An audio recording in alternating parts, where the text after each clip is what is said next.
এতিমের সম্পদ মেরে বড়লোক হয়ে 1 কোটি টাকার মসজিদ বানিয়ে 2 কোটি টাকার খানকা বানিয়ে জান্নাতে যাওয়ার কোনো সুযোগ নেই। আল্লাহ কোরআনে বলে দিয়েছেন আপনাকে দোজখে যেতেই হবে। কথা কি বুঝতে পেরেছেন? কাজেই ভাইরা খুব সাবধান।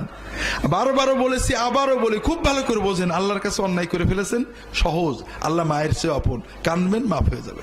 নামাজ পড়েননি, মদ খেয়েছেন, জিনা করেছেন, আল্লাহর হক নষ্ট করেছেন, কাঁদেন ভেড় ভেড় করে আল্লাহর কাছে, মনে নিয়ত করেন আল্লাহ কোনোদিন করবো না, ইনশাআল্লাহ আল্লাহ মাফ করে দেবে। কিন্তু খবরদার, খবরদার, মানুষের হক যেন নষ্ট না হয়। আর কারোর যদি হক নষ্ট করেন, এমন লোকের করবেন যে একটা করলে নিজের হাতা গোটাতে পারে, অসহায়ের করবেন না। নারী, বিধবা, গরিব, এতিম, যে কারোর কাছে বলতে পারে না ও আল্লাহর কাছে, আল্লাহ আল্লাহ আমার কেউ নেই, এই রকম লোকের পারে যেন কখনো অন্যায় করবেন না। কথা কি বুঝতে পারছেন? কাজেই আল্লাহ তাআলা কোরআনে এদের কথা বেশি বলেছেন।